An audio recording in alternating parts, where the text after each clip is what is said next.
Le CEO de Bitfinex et Tether et l'administrateur de Tether et Bitfinex, le CFO, étaient liés apparemment à des sociétés dans le passé qui étaient gérées par un mafieux.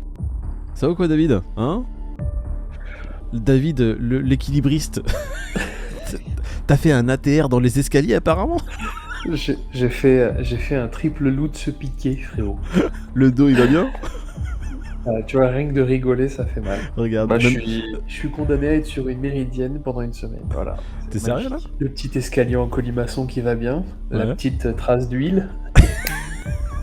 Et c'est parti. Je suis resté plus d'1h30 dans mon parking, en allant au parking. Je suis resté plus d'1h30 tout seul, parce que personne...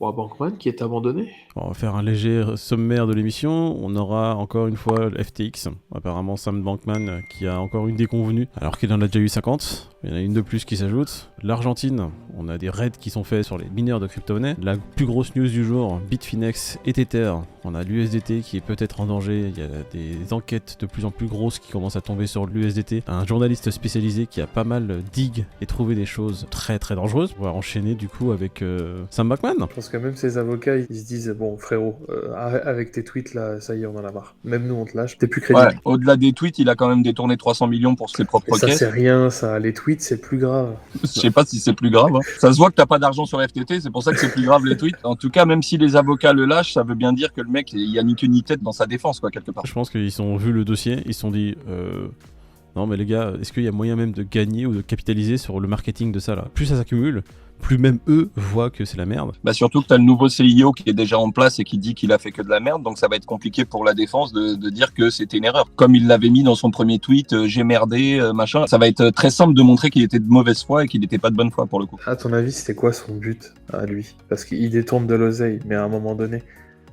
300 millions ça suffit pas, donc c'est quoi ton but du coup? En fait, c'est même pas 300 millions. Rien que Alameda avait fait un prêt personnel de 1 milliard de dollars et un autre prêt à une de ses entreprises ou de ses affiliés, enfin je sais pas, une de ses filiales, dont il est le seul gestionnaire de 2,2 milliards. Donc 400 millions, j'ai l'impression que c'est 400 balles pour lui. Je sais même plus s'il avait une notion d'argent. Ouais, c'est les pois chiches dans le couscous. Mais je pense qu'en fait, il avait perdu pied. Il y avait tellement de millions, tellement de transactions que pour lui, tout semblait normal. Je veux dire, le mec, à aucun moment, il s'est posé des questions, quoi.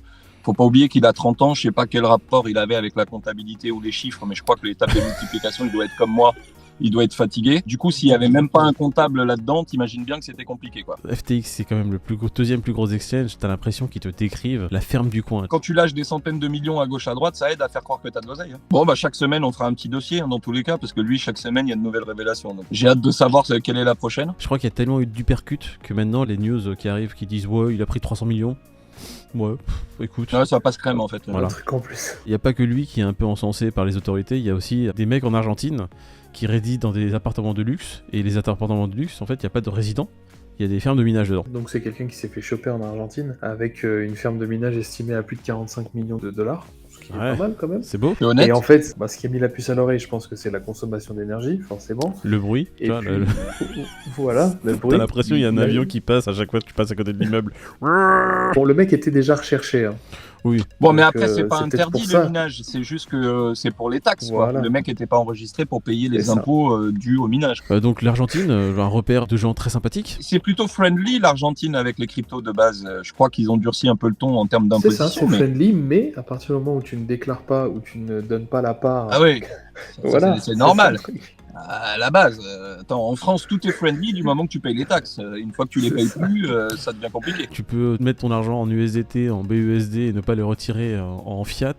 Ils seront là pour te retrouver. En parlant justement de stablecoin, on va parler de notre stablecoin favori. Bah, Le- maintenant, Ouais, du coup, je sais pas si j'aurais dit ça, mais bon. Ouais, l'USDT qui, encore une fois, semble être dans la sauce. Je peux pas dire ça autrement. L'USDT, s'il y a des news, un minimum de FUD dessus, ça peut créer vraiment des secousses sismiques très importantes. Typiquement, si l'USDT demain part en fumée, je pense que la moitié de l'industrie part en fumée. Ouais, si c'est pas pour dire toute l'industrie qui part en fumée, ça peut être très très compliqué, effectivement. Là, on n'est pas dans de l'UST ou dans un petit stablecoin, tu vois. Les dommages collatéraux toucheraient tout le monde. Je lisais hier que même le DAI, il a à peu près 80% de collatéral en USDT. L'USDT Oh la qui vache. tomberait ferait tomber le DAI en même temps. La news est très très dense et très très longue, donc j'invite les gens à aller voir directement le lien. Le CEO de Bitfinex et Tether et l'administrateur de Tether et Bitfinex, le CFO, le Chief Financial Officer, étaient liés apparemment à des sociétés dans le passé qui étaient gérées par un mafieux. Ça va, il n'y a pas de lien.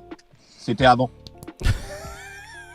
Il n'y a pas de lien, mais du coup, est-ce que vous vous souvenez quand on parlait de l'audit de Tether qui a été fait par des boîtes italiennes, est-ce qu'il y a un lien ou... Non, c'était une entité, c'était une boîte mondiale avec son antenne en Italie. Voilà, il y avait peut-être Bakchiche, on n'en savait rien. Enfin, C'est bizarre c'était possible. C'est bizarre que pour une boîte internationale, ils soient passés comme par hasard, alors qu'ils sont pas basés là-bas, par une antenne qui est en Italie. C'est étrange. Et c'est des patriotes. Arrête, des arrête de chercher des trucs. Je sais pas si c'est des patriotes, je veux juste dire que de toute façon le nom du mafieux auquel ils sont supposés liés est italien. Faut savoir qu'il y a une histoire de TVA, une histoire de fraude à la TVA qui s'est passée dans les années 2000. Malheureusement, C'est le carbone. cette fraude à la TVA est passée par des entreprises dont les plus grosses têtes de Bitfinex et de Tether étaient à la tête. Ils étaient dans les plus hautes instances de ces entreprises qui sont touchées par cette fraude. Étaient-ils au courant ? N'étaient-ils pas au courant ? Ça, c'est pas à nous de juger, c'est l'enquête qui suit son cours. En tout cas, ils ne se sont pas exprimés suite à la demande du journaliste d'investigation. C'est un peu flippant quand même, parce que USDT, voilà. L'UST, bon, ça a été cataclysmique, mais là, l'USDT, si jamais on voit que ça dépègue ou quoi à un moment, comme vous avez dit, ça peut vraiment faire trembler toute la sphère crypto, en vrai. C'est chaud. Comme s'ils avaient besoin de ça. Ils étaient déjà dans l'histoire de Tether et de Bitfinex. C'est pour moi, ça ressemblait un petit peu à FTX et à Alameda. C'est-à-dire que Bitfinex s'est retrouvé dans la merde et c'est Tether qui a renfloué ou l'inverse, je sais plus. Ça aurait pu avoir des répercussions beaucoup plus grandes. Sauf que finalement, ça s'est bien réglé puisque ça n'a pas été trop remué, on va dire, et qu'ils se sont arrangés après avec le gouvernement. Ils ont payé une amende. Ils ont payé une amende, genre derrière les vagos, ils sont arrivés, ils ont dit bon les gars, on se tait, on arrête tout. Ça pue quand même bien la merde. Derrière, tu te rends compte qu'il y a une histoire d'escroquerie à la TVA qui coûterait presque 500 millions. Ça aurait peut-être transité en USDT, enfin du moins il serait peut-être mêlé aussi. Est-ce qu'on avait vraiment besoin d'apprendre que l'USDT était encore mêlé à une autre histoire ? Même si effectivement pour le moment c'est une enquête, je suis pas sûr que les liens soient avérés 100% et tout quoi. Mais enfin, il manquerait plus que ça creuse à ce sens-là et qu'ils trouvent quelque chose pour que ce soit vraiment la merde. Non mais le journaliste d'investigation, je vais mettre juste ces petits screens, il fait vraiment le lien, il montre que justement le CEO de Tether et Bitfinex était à la tête d'une filiale de l'entreprise PAG à l'époque, l'administrateur était aussi à la tête d'une des filiales en Europe, tout ça c'est lié à ce Gennaro Rino Platone qui était justement à la tête de ce Ponzi TVA. Leur nom apparaît sur les documents de ces entreprises qui sont incriminées. Maintenant on va savoir s'ils savaient vraiment ce qui se passait, mais voilà, leur nom apparaît et ils sont à la tête aujourd'hui de l'USDT et des Tether. Comme on le dit, il faut faire attention. Dès qu'il y a une légère fumée, vaut mieux maintenant prendre ses précautions et être prudent. J'ai l'impression qu'à chaque fois qu'on parle d'un truc, c'est la merde, quoi. Il y a que des trucs où on dit faites attention, méfiez-vous, à croire qu'on noircit le tableau alors que le tableau il a pas besoin de nous pour être noirci, très clairement. Le tableau il est noir, il est sombre. Tu vois Ouais, rien. Il est bresson. Au contraire, on essaye de pas faire de FUD et tout, mais on s'aperçoit qu'une semaine après, ce dont on a dit faites attention, bah c'est le bordel. C'est quand, depuis que la chaîne existe, qu'on a dit que en fait c'est génial, venez, tout se passe bien, mais regardez l'arc-en-ciel derrière, il y en a un. Non, je crois qu'il n'y en a jamais eu en fait. C'est que dans les bull market que tu te dis tout va bien, c'est ça ? Quand t'es en bear market, de toute façon tout va mal. Ouais, je trouve que ça dure pas longtemps le bull market comparé au bear. Moi, je vais venir que quand c'est bull. Hein. Je vais arrêter les bears là, ça commence à me fatiguer. 3 mois tous les 6 ans. Faut pas le louper, hein. Putain, faut pas être en vacances. Hein. Et restez sur des projets qui sont assez solides si vous êtes en crypto. Et il y a Ledger qui fait une offre. Alors en ce moment, ils offrent 30 €. Sur la NanoS, ils offrent $20 de Bitcoin et sur la NanoX, ils offrent $30 de Bitcoin. C'est sympa ce qu'ils font, je trouve. Donc, $30 de Bitcoin qui dans 6 ans vaudront peut-être $200. Ouais, ça va, on sait jamais. Ouais. Ou si t'es dans un bear market, peut-être 30 centimes. Allez, on ne saura jamais. Ma prédiction, si l'USDT elle dépègue, le Bitcoin il retombe à 3000, hein, même pas. Je crois que, je sais pas. Ma prédiction, c'est qu'on va aller tous bosser au McDo. Si le Bitcoin descend à 3000, ça va être vite fait l'histoire. Si le Bitcoin est à 3000, tu sais quoi, j'en rachète un et je refais ce que j'ai fait en 2017. Je regarde pas pendant 10 ans et vous m'oubliez les gars. Et salut. Le Bitcoin là qui est passé sous la barre des 16 000, on est officiellement à 15 757 ce matin. L'Ethereum qui frôle la barre des 1000, il est à 1095, donc bientôt 3 chiffres. Les gens qui regardent et qui sont rentrés à 60 000 $, je pense qu'ils sont en PLS. Bah, on est avec vous les gars. Ceux qui ont acheté de l'Ether à plus de $3000, ils doivent se dire Les calculs sont pas bons, La Vitalik. soustraction, elle fait mal. Bon, Ah putain. bah écoute, là, on va recommencer notre petit jeu. Je ne jouerai pas parce que j'ai regardé malencontreusement le Fear and Grid. Je ferai l'arbitre. Malheureusement. Malencontreusement, oui. Le chargement s'est fait trop vite sur la page. Merde alors. J'ai pas eu le temps de changer d'onglet. Donc hier il était à 21, aujourd'hui il va être à 20. 19. 19-20. Donc on a David, 19. Peter, 21. Eh ben non, c'est pas ça. C'est ce que je me dis. Il est à Sérieux 22. Voilà. Ah, mais frère, Ah ouais. le Bitcoin il passe sous les 16 000 et Les gens sont contents, Comment ils ça sont euphoriques. comment ça Ouais, me mais vu qu'il n'y a fatigue. pas de preuve sur Tether, il a pris un petit point, il s'est dit vas-y, il y a encore de la marge avant que ça soit la merde. Mettons 22 maintenant parce que je le remettrai plus avant 6 mois. Bah en fait je sais même pas sur quoi passer, je savais pas sur quoi passer, parce que comme tu le dis Pete, de toute façon le DAI si tu passes dessus il est collatéralisé à de l'USDT. Il est collatéralisé avec beaucoup d'assets, mais Ouais. il a de l'USDT en bonne partie et effectivement ça peut puer quoi. Ouais, toute l'industrie crypto de toute façon est collatéralisée avec l'USDT. Bah j'ai choisi Bah, c'est la BUSD, plus grosse paire, hein. ouais. J'ai investi après sur des cryptos, mais de toute façon les cryptos elles vont perdre une tonne si l'USDT tombe, donc j'ai l'impression qu'il n'y a pas de bonne solution, parce que je sais plus qui en parlait, mais imaginons que demain tu te dis c'est tellement pas safe que je préfère repasser vraiment sur de l'euro. Bah, même si le contexte est dégueulasse, tu peux pas l'expliquer ça au gouvernement et aux impôts. Mais je suis passé que provisoirement en euros. Parce que si tu passes en euros, bah t'as les taxes de 30% derrière qui te tombent sur la gueule.